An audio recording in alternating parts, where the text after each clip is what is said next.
When life gets tough, most people look for a way out. Some try to numb the pain, others distract themselves, waiting for the storm to pass. But what separates those who break under pressure from those who rise is not strength or intelligence or even luck.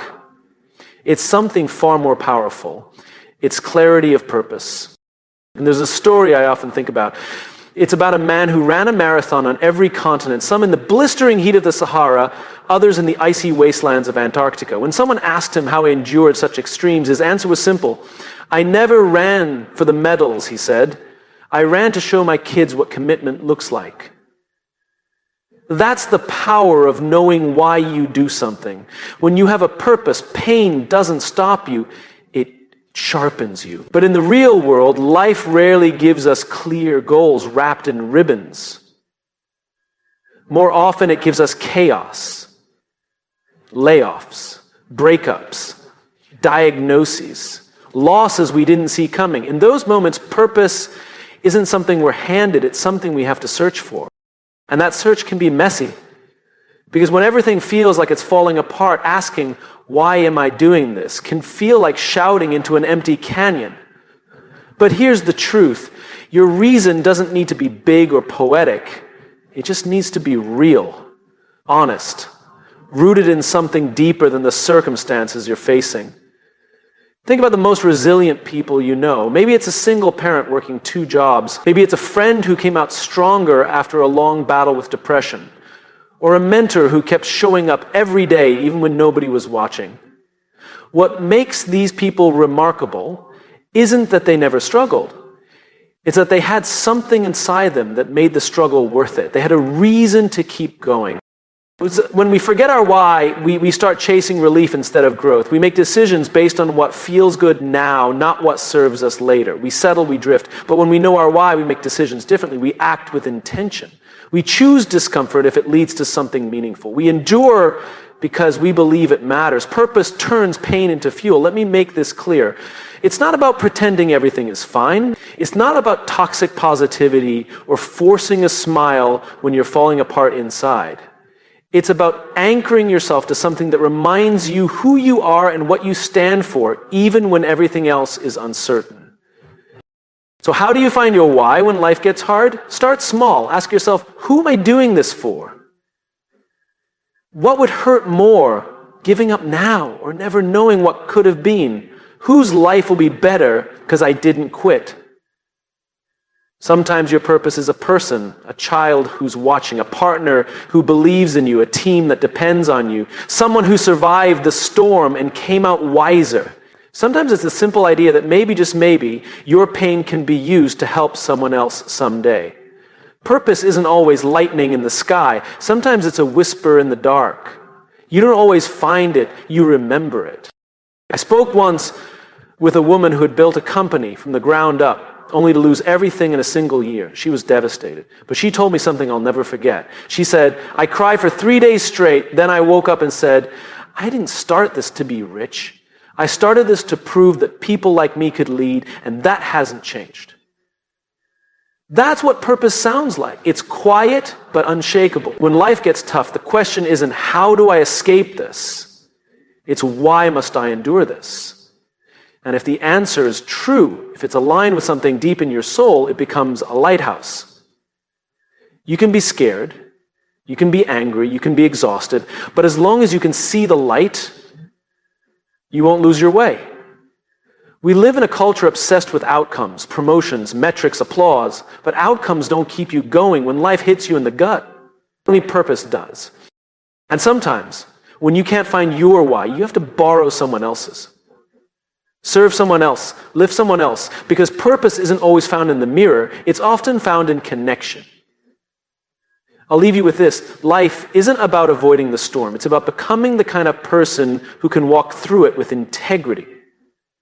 The kind of person who doesn't let the storm define them. And that starts by asking the one question that changes everything. Why am I here? Why does this matter? Why will I keep going even when it hurts? Because once you have your why, the how takes care of itself. The strength shows up, the clarity returns, the positive, the real kind, not the fake smile, becomes possible. And that's when resilience is born, not in the absence of hardship, but in the presence of hardship, but in the presence of purpose. Most of us were raised to see struggle as a problem. If something is hard, we assume we're doing it wrong. If life hurts, we think we've failed. We treat discomfort like a red light, a signal to stop, turn around and retreat to safety. But what if struggle wasn't a stop sign at all? What if it was a signal, a message, a form of feedback that invites us not to quit, but to listen? The most remarkable people I've met didn't get to where they are by avoiding struggle. In fact, the struggle was often the very thing that shaped them. It woke them up. It revealed something essential, something that might never have discovered if everything had gone according to plan. But we're conditioned to run from discomfort. We flinch at resistance. We chase ease and confuse comfort with happiness. The truth is, comfort zones feel good for a while, but nothing grows there. Growth, by its very nature, requires resistance. That's how muscles are built. That's how character is built, too. There's a story I once heard about how butterflies develop. Inside the cocoon, the caterpillar literally dissolves into goo. It becomes unrecognizable before it reforms. If you were to cut open that cocoon early, trying to save the butterfly from the struggle of emerging, it wouldn't survive. The struggle is what makes its wings strong enough to fly. Nature doesn't avoid pain, it uses it. And yet, in our lives, the moment something gets difficult, we question everything. We question our path. We question our worth. We wonder if we're in the wrong place, doing the wrong thing, living the wrong life. But what if we paused and asked a different question? What is this struggle trying to teach me? Every challenge carries a message. Sometimes it's telling you that you need to slow down. Sometimes it's showing you that you've outgrown your environment. Sometimes it's pointing to an old belief that no longer serves you. And sometimes it's just reminding you that the path you're on is worth it. But not without cost. Struggle is not a verdict. It's not the universe punishing you. It's not a sign that you're broken. It's a process, a necessary tension that separates who you were from who you're becoming. Think of a time in your life when you went through something difficult, a breakup, a failure, a season of deep uncertainty. Now think about who you were on the other side of it. Chances are you were wiser, more grounded, maybe even more grateful. We rarely see it while it's happening, but struggle leaves gifts behind. Perspective, resilience, empathy. Some of the most compassionate people I know are the ones who've been through the most. Why? Because struggle softens you, it humbles you, it creates room for understanding. It's hard to judge someone else when you've walked through your own fire. Of course, there's a danger in romanticizing pain. This isn't about glorifying suffering or pretending that hardship is always noble. Pain can be brutal. It can be unfair. Some struggles make no sense at all, and trying to explain them with shallow wisdom does more harm than good. But even then, even in the hardest seasons, struggle can open a door. Not to a simple answer, but to a deeper way of seeing. When people say things like this happened for a reason, I don't always agree, but I do believe this. You can find reason in what happens. You can make meaning from it. You can decide to let your pain shape you, not define you. That choice is everything. I once met a man who lost his job unexpectedly after 20 years of loyal service. He was devastated, angry, full of self-doubt. For months, he spiraled. But eventually, when he stopped asking, why me, and started asking, what now, something changed. He began to see the layoff not just as an ending, but as an opening. He went back to school, started a small business. Years later, he told me, losing that job broke me, but it also rebuilt me. It's not about pretending every struggle is a blessing. It's about choosing to let the struggle speak instead of silencing it. It's about asking, what can I learn from this, even if the answer takes time? When we treat struggle as a stop sign, we rob ourselves of growth. But when we treat it as a signal, we become curious. We lean in, we explore, we look for the insight hidden inside the discomfort. That's how progress happens, not in a straight line, but through a series of setbacks that eventually become steps forward. And here's the paradox. The moment you stop fighting the struggle and start listening to it, it begins to shift.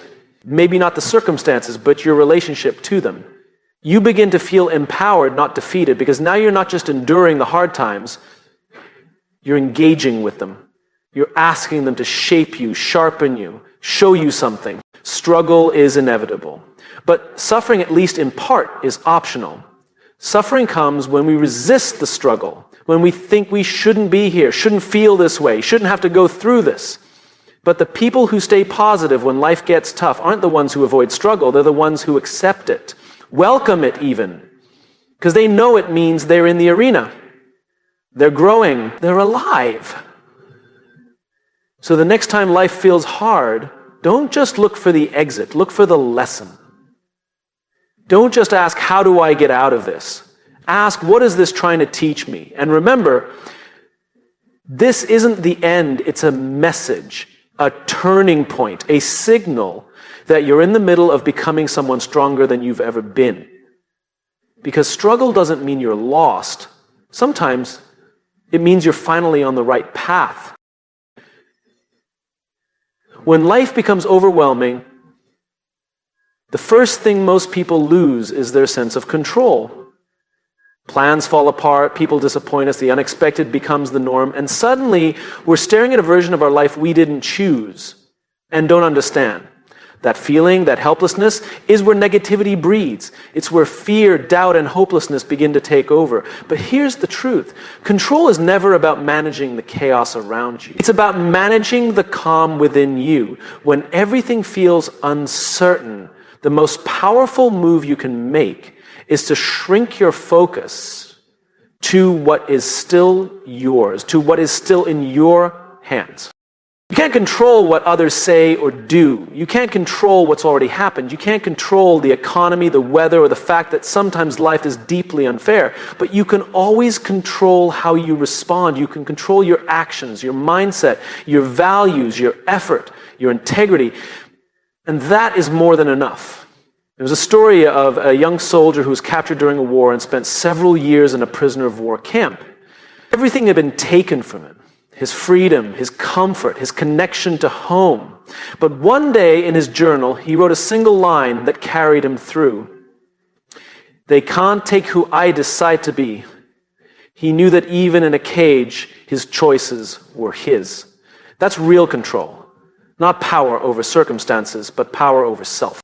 Most of us don't face conditions that extreme. But we face our own forms of captivity, tight spaces we didn't choose, a diagnosis, a job we can't leave yet, a relationship that's changing faster than we can make sense of it. And it's in those moments that we start trying to control what we can't. We obsess, we micromanage, we panic.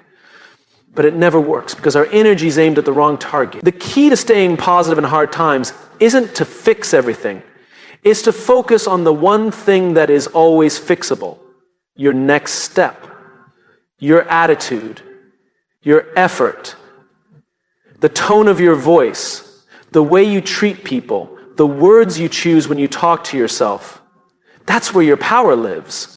It's easy to underestimate how impactful these small choices are, but they add up. Think of a thermostat in a cold room. You can't change the weather outside, but you can set the temperature inside. Every moment, you're either raising the temperature with intention or letting it drop by default.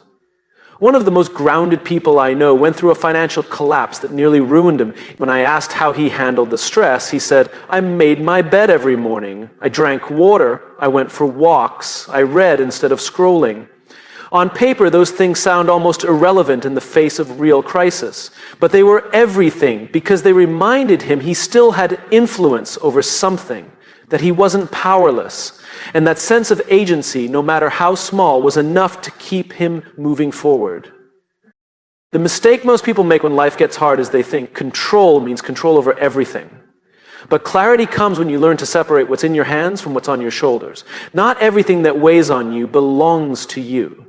Some things need to be released not because they don't matter, but because they're not yours to fix. And that's where resilience begins. Not in pretending things are fine, but in taking responsibility for the pieces that are yours and letting go of the ones that aren't. There's a kind of freedom in narrowing your focus. It doesn't mean you stop caring. It means you stop caring what was never yours to bear. You learn to ask better questions, not why is this happening to me, but what can I do with this right now? Not how do I fix the world, but what can I contribute with what I have today? In times of uncertainty, control doesn't look like mastery, it looks like showing up. It looks like choosing kindness when it would be easier to snap. It looks like getting out of bed when you don't feel like it. Like staying true to your values even when no one is watching. That's how momentum is built, through one small, intentional act at a time. We often wait to feel better before we act better, but sometimes it's the reverse. Sometimes action leads emotion. Sometimes making the right choice pulls your mindset back into alignment. I met a woman who had gone through a heartbreaking divorce. For months she felt paralyzed, stuck between anger and grief, but then she decided to focus on just one thing: cooking a healthy meal every evening. It wasn't about nutrition. It was about reclaiming a small part of her day as her own. And slowly that practice became a rhythm. The rhythm became confidence. And confidence became healing. She didn't change her life overnight. She changed her life by focusing on what she could control and building from there. That's the invitation hard times give us, to stop trying to control the ocean and start learning to sail, to anchor into what's true, what's present, what's possible, not someday, but now. So when everything around you feels unstable, ask yourself, what's one thing I can control right now? Start there, not because it will solve everything, but because it grounds you in reality. And reality, when faced with clarity and courage, is always more manageable than we fear. You don't need to have control over the whole road, just the next step. You don't need to change the whole world, just your corner of it. And when you do that, with intention, consistently, patiently, you discover something extraordinary. Peace. Not the kind that comes from everything going right, but the kind that comes from knowing you are acting with integrity even when things are going wrong. That is real power, and it's yours. When life gets hard, we tend to isolate. We pull back, we hide. We tell ourselves it's easier not to be a burden, easier to figure it out on our own. But isolation doesn't protect us, it drains us. We're not wired to go through life alone, especially not the difficult parts. And yet, when we're hurting, connection is often the first thing we let go of. The truth is, we don't need a crowd when things fall apart. We don't need noise or attention. We need presence. We need people, not just anyone, but the right people. People who don't try to fix you, but sit with you. People who remind you who you are when you've forgotten. People who don't judge you for struggling, but respect you more for being honest about it. We live in a world that praises independence. We admire people who can tough it out, who seem strong, unshaken. But strength is not the absence of vulnerability. Real strength is knowing when to say, I need help. Real strength is knowing the difference between being alone and feeling supported. There's a powerful moment that happens when you're with someone who sees the best in you even when you're at your worst. They don't need to give you advice or tell you it's all going to be okay.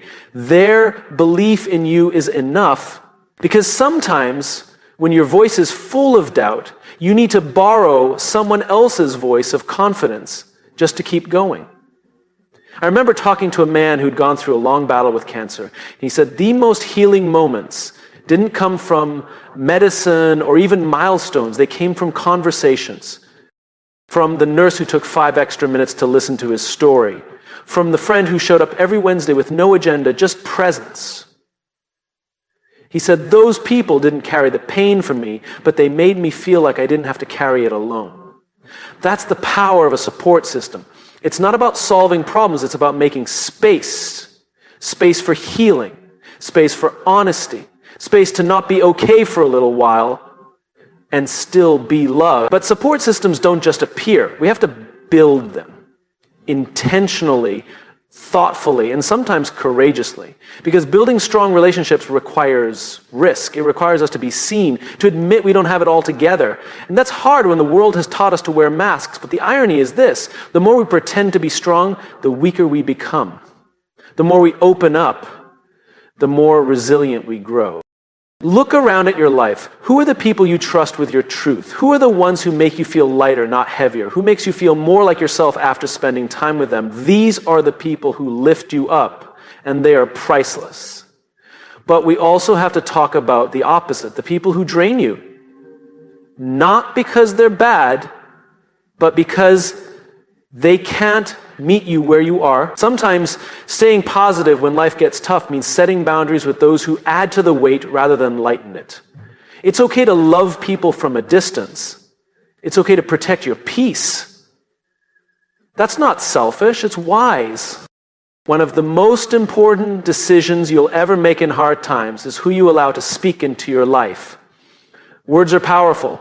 Voices shape our inner dialogue. So if you're surrounded by people who constantly remind you of your failures, your flaws, your fears, you will start to believe them. But if you're surrounded by people who remind you of your strength, your worth, your progress, you will rise. Sometimes the person who lifts you up isn't the loudest in the room. It's the quiet friend who texts, "I'm thinking of you." The coworker who notices you're off and asks how they can help. The mentor who says, "You've got this," and actually means it. These moments are small, but they're not insignificant. They're lifelines. They're anchors in the storm.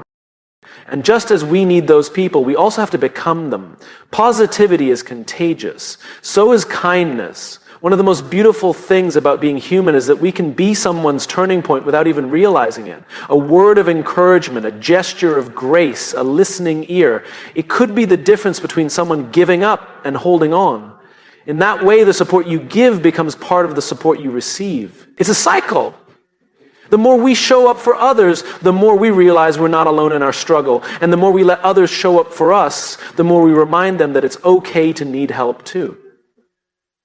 There's a myth that tough people don't need anyone, but the reality is the toughest people are often the most connected. They know that strength isn't about resistance, it's about resilience.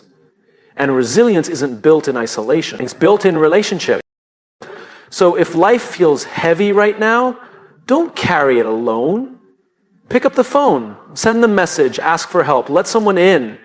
And if things are going well for you, be the person someone else can lean on, because no matter who you are, where you come from, or what you're facing, one thing will always be true.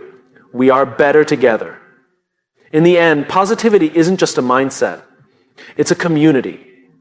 It's built through relationships that remind us we're not walking through this life in silence. That even in our darkest moments, someone is holding the light. And sometimes that light is all we need to take one more step forward. When life gets tough, the easiest thing to lose is your sense of direction. You wake up feeling heavy, your mind is clouded, you question your effort, your path, even your worth.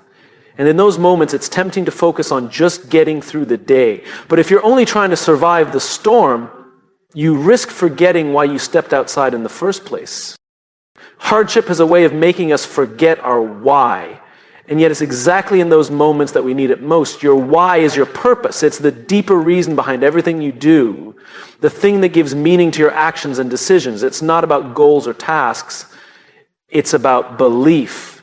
It's the answer to the question, why does this matter to me? Not just what you do or how you do it, but why it matters enough to keep showing up when nothing is easy. When everything feels uncertain, your why is the anchor that keeps you from drifting.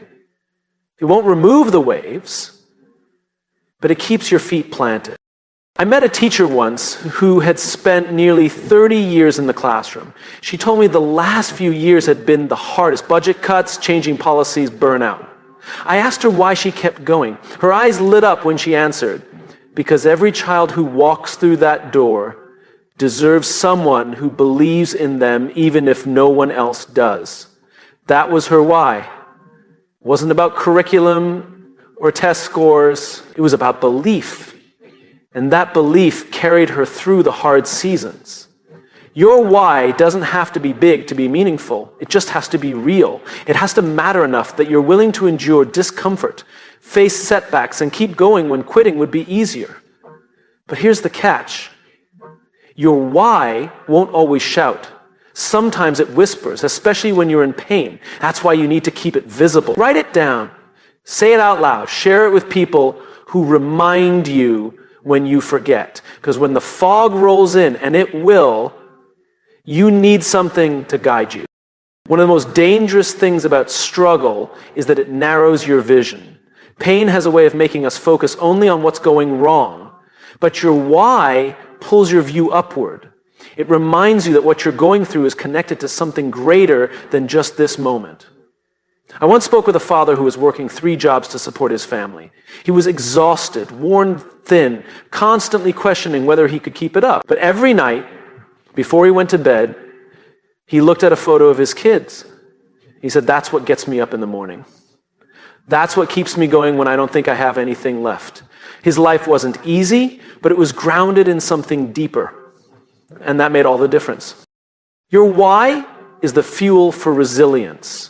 Without it, you'll run on fumes. You'll burn out. You'll wonder why you ever started. But with it, even your hardest days become part of a larger picture.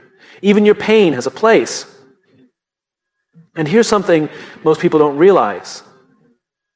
Your why isn't fixed. It can evolve. It can deepen. Sometimes struggle doesn't just test your purpose. It clarifies it. And you go through something hard and suddenly you see with sharper eyes, you realize what really matters. You let go of the things that never did. Pain can be a great revealer of truth. It strips away the distractions and asks, what are you really here for? I remember hearing a story about a paramedic who had been in the field for years. After witnessing tragedy after tragedy, she began to wonder if she was making any difference at all. But one night, after saving a young man's life, his mother found her and simply said, "You gave me my son back." That one sentence reconnected her to her purpose. Not her job description, not her title, her purpose. When life is hard, your why doesn't take the pain away, but it gives the pain. And purpose is powerful. Purpose turns endurance into progress. It transforms obstacles into opportunities, not always in the moment, but over time. Purpose keeps you moving, even when you're moving slowly, especially then. Sometimes you won't feel your why as clearly as other times. And that's okay. It's not about perfection. It's about direction. The key is to return to it over and over again, like a compass. Like a lighthouse in the distance when the waters get rough. If you don't know what your why is yet, don't panic. Start with your values. What do you stand for? What do you believe in? What would you be willing to struggle for, not because you enjoy the pain, but because the outcome matters that much? That's where your purpose lives. Your why might be your family. It might be a cause, a calling, a belief in creating something better, a commitment to who you want to become. It doesn't matter what it is, as long as it's yours. And as long as you carry it with you, so when life feels like too much, when the pressure builds and the doubts scream loud, you need a reason that's louder than your fear. You need something to come back to, something to hold on to, something to stand on. That something is your why. And when you lead with that, even in your weakness, even in your uncertainty, you'll find strength you didn't know you had. Not because the journey got easier, but because the journey finally made sense. That's how people stay positive when everything feels dark. They don't fake it. They don't pretend it's fine. They simply hold on to why they started, and they let that pull them forward one step at a time.